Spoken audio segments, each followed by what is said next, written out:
इनका प्रोग्राम आता रहता है। जी जी, मैं ऐसे ही लोगों के बीच में प्रोग्राम करता हूँ, चलते प्रोग्राम देखता हूँ मैं। आपके सारे प्रोग्राम देखता हूँ मैं। अरे बहुत शुक्रिया सर। आप क्या करते हैं? मैं तो रिटायर्ड हूँ, मैं तो उदयपुर से घूमने आया हुआ हूँ, राजस्थान उदयपुर में रहता हूँ मैं। अभी यहाँ घूमने आया हूँ दिल्ली। तो आपके स्टेट में ऐसा क्या हुआ? आप लोगों ने बीजेपी को इतना सीट दिया था और लोकसभा का चुनाव हो गया तो 5 गायब कर दी। लोकसभा में कांग्रेस जीती है, तो मैं तो बेसिकली पक्का कांग्रेस का ही हूँ।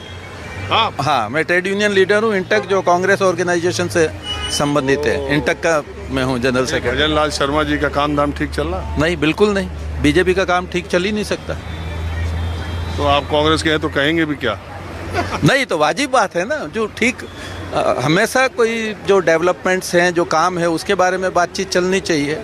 हिंदू मुस्लिम और जैसे मंगलसूत्र, ये फालतू इश्यूज़ को लेके आप लोग एक कट्टरपन जो पैदा कर रहे हैं, हम तो उससे सहमत नहीं हैं। मैं तो आज इसलिए आया था हनुमान मंदिर। मनीष सिसोदिया जी आज निकले जेल से कल, तो आज आए थे दर्शन करने के लिए। उन्होंने बाबा साहब अम्बेडकर, हनुमान जी, ये सब जिक्र किया। मैंने कहा कि आजकल बाबा साहब अम्बेडकर का नाम सारे नेताओं की ज़बान पर है। SC ST के मामले में सुप्रीम कोर्ट ने एक फ़ैसला दिया। उस फैसले में कहा कि आप सब कैटेगराइज करो दलितों को और उनका क्रीमी लेयर बनाओ। कल मोदी सरकार की कैबिनेट ने फैसला किया ऐसा कोई क्रीमी लेयर नहीं बनेगा। और जब प्रेस कॉन्फ्रेंस करने के लिए केंद्रीय मंत्री आए तो उन्होंने पहला शब्द जो बोला, कहा बाबा साहब अम्बेडकर के संविधान पर कोई आँच नहीं। हर तरफ बाबा साहब बाबा साहब बाबा साहब। तो ये संविधान और ये तानाशाही का जिक्र और ये हिंदू देवी देवताओं, मंदिर पूजा, यही के इर्द गिर्द पूरी भारत की राजनीति इन दिनों लग रहा है कि घूम रही है। चूँकि आप एक पार्टी से है तो आपकी पार्टी भी संविधान का हवाला देकर हर जगह लहराकर, और विपक्षी कहते हैं कि सबसे ज़्यादा संविधान को चोट कांग्रेस पार्टी ने पहुँचाई। नहीं, एक एग्जाम्पल है जरूर जो आपका इमरजेंसी का है। अदरवाइज कांग्रेस शासन में कोई इतना अत्याचार, खासतौर से जो पॉलिटिकल लीडर्स हैं, अपोजिट के जो पॉलिटिकल लीडर्स हैं, उनको कभी इतना अत्याचार कभी इतना रेगुलर वे में नहीं हुआ है। कभी आज देखिए जितने विपक्ष के, सबसे बड़ा एग्जांपल ये आप देखिए ना कि जो भी ED और CBI रेड हो रही है खाली विपक्ष के लीडर पे। क्या सत्ता पक्ष में सारे ही शरीफ और बिल्कुल ईमानदार लोग हैं? अरे तो उधर वॉशिंग मशीन है। नहीं, वॉशिंग मशीन तो इसका मतलब ही यही गलत रेड हो रही है ना। आप जिसके ऊपर PM ने खुद ने भ्रष्टाचार का आरोप लगाए और जब वो बीजेपी में शामिल हो गया तो बिल्कुल क्लियर हो गया, नीट एंड क्लीन। क्या मतलब हुआ इसका? सिंपल सी चीज़ है, समझती है जनता सब कुछ, ऐसी बात नहीं है। आप इनके साथ हैं? मैं आपके साथ हूँ। देखिए, मुझे एक ही चीज़ लगती है, सॉरी आप लोगों का तजुर्बा काफ़ी है। मुझे लगता है हम जो अपनी दृष्टि लेवल पे कहते हैं ना, ब्लाइंड बने रहते हैं, गूंगे बने रहते हैं, जुबान होकर भी सामने गलत हो रहा है और कुछ स्टेप नहीं ले रहे, और फिर कहते हैं फलाना पॉलिटिकल पार्टी गलत है या फलाना पॉलिटिकल पार्टी नहीं किया है, कुछ भी ऐसे। ये आम जनता को देखना है, उन्हें क्या चाहिए। उन्होंने अगर किसी व्यक्ति को चुना है, वहाँ पे कोई भी हो, आपने वोट दिया है नहीं दिया है, वो ड्यूटी बाउंड है। आपके राइट्स बाद में, पहले ड्यूटी है।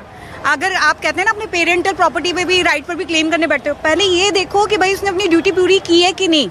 ऐसे ही देश से जुड़ी भी है। जो व्यक्ति अपनी ड्यूटीज पूरी करता है अपनी जनता के प्रति, देश के प्रति, वो तिरंगे के लिए सही है, और जो तिरंगे के लिए सही नहीं है वो कॉन्स्टिट्यूशन के भी अगेंस्ट है। That's all I have to say. Thank you. Thank you. महिलाएं अगर मेरे शो में आती हैं तो मुझे बहुत अच्छा लगता है। मुझे बहुत अच्छा लगेगा। आई एम रुचिका बहान, एडवोकेट। फिलहाल सुप्रीम कोर्ट में हूँ, लेकिन जहाँ जहाँ मुकदमे होता है वहाँ घंटियाँ तो बजानी पड़ती है। अरे तो मुकदमा इतना देश में, आपने बात की, बहुत शुक्रिया। सॉरी, मैं इतना ज़्यादा पॉलिटिकल किसी पार्टी का नाम नहीं लूँगी, क्योंकि देखिए एक चीज़ मैं बोल सकती हूँ ना, कोई बुराई ना लगे। यही तो, अगर आपको लग रहा है कन्विंसिंग, ये नहीं है कि TRP बढ़ेगा, कुछ वो नहीं है। हम TRP का कभी फिक्र नहीं करते, हम जनता की फिक्र करते हैं और जनता जो बोलती है। देखिए, देश प्रगति करे। एक चीज़ कहूँगी, मैं भी थोड़ा एंकर बन जाती हूँ। देश की प्रगति के लिए ना हर व्यक्ति को साथ बढ़ाना जरूरी है। कहते हैं ना, सबका साथ सबका विकास। अब आप कहेंगे कि बीजेपी के साथ, ऐसा नहीं है। ये सबकी सोच होनी चाहिए। आप सोचोगे वो बंदा गरीब रहे तो गरीब ही रह जाए, छूट जाए, नहीं।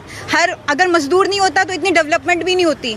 हर व्यक्ति तिरंगे के सामने झुका हुआ है। आप अपना नहीं दिखा सकते मैं बादशाह में ही हूँ। आप सब ड्यूटी बाउंड है। अपनी जिम्मेदारी को समझे, अलर्ट रहें। जरूरी नहीं कि पुलिस उस जगह वहाँ आएगी तब जाके आप स्टेप लेंगे, शोर मचाएंगे। अगर आपको लग रहा है गलत हो रहा है, गो स्टॉप इट। आप ही कर सकते हैं, कोई और दूसरा नहीं आएगा। और दूसरा तो चाहेगा कि आप बर्बाद हो जाओ। होता है इतने, अभी बांग्लादेश का जो किस्सा है, सारी चीज़ें क्यों हो रही है, इंसान चुपचाप खड़ा बस तमाशा देख रहा, कोई आएगा मदद, अपनी मदद खुद की जा सकती है, कोई दूसरा नहीं करेगा, अपनी रोशनी खुद तो बंद। ये बताइए, सुप्रीम कोर्ट बार एसोसिएशन का चुनाव होना है क्या? सर जब होगा ना मैं आपको ज़रूर बुला लूँगी, आप नंबर दे देना। चलिए, आप रुकी, बहुत अच्छा लगा। हाँ जी, आपसे बात थोड़ी बीच में रह गई क्या? Thank you. हाँ जी, तो कहाँ से हैं आप रहने वाले? मैं यहीं दिल्ली का ही हूँ, जमुना पार का। अरे जमुना पार कहाँ से कहाँ तक है? कृष्णा नगर। मैं बोलने ही वाला था हाँ जी, कि कृष्णा नगर से मयूर विहार तक, वहाँ पीछे पटपड़गंज, सब पूरा इलाका लंबा चौड़ा आता है, ऐसा बता रहे हैं? हाँ जी। क्या यमुना पार में कुछ काम हम केजरीवाल सरकार ने किया कि नहीं? हाँ, स्कूल बनाए हैं उसने, केजरीवाल ने। ठीक बोला? हाँ बिल्कुल, चिकित्सा में सही विकास करा उनने, हॉस्पिटल सही चल रहे हैं, फर्स्ट क्लास दवाइयाँ मिलती हैं वहाँ पे। तो जेल कहाँ चले जा रहे हैं ये लोग? जेल वो या तो ये जो इन्होंने दारू का जो खोला था ना, इन्होंने पास करा था, एक के साथ एक दारू जो बांटे थी, उस चक्कर में ये फंसे हैं और इसी चक्कर में इनको जेल हुई है। तो ये लोग जो कह रहे हैं हमारे खिलाफ साजिश है? नहीं, वो ये कह रहे हैं, पर बीजेपी वाले जो कह रहे हैं वो सत्य कह रहे हैं। बिल्कुल। आपको लग रहा है? हाँ, तारीफ यार आप केजरीवाल के काम की कह रहे हो, और काम केजरीवाल की है, पर हम देते वोट बीजेपी को ही है। काम केजरीवाल अच्छा करता है? काम वैसे केजरीवाल अच्छा करता है कुछ, पर जो उनने दारू वाला जो काम करा वो गलत करा। अरे अभी आप कह रहे थे कि इन्होंने एजुकेशन में, हेल्थ में सब अच्छा करा। हाँ, योगेशन शिक्षा क्षेत्र में सही करा उनने, हेल्थ में भी करा, रखते हैं हॉस्पिटल में भी सही बने में सही दवाई मिलती है सब। पर ये जो दारू एक के बाद एक जो बांटी है उन्होंने, उसमें इनका पकड़ा गिर गया। हाँ, गिर गया वो, उसमें उन्होंने जो पैसा। हाँ जी, आप बताओ यार। मैं अपने शो में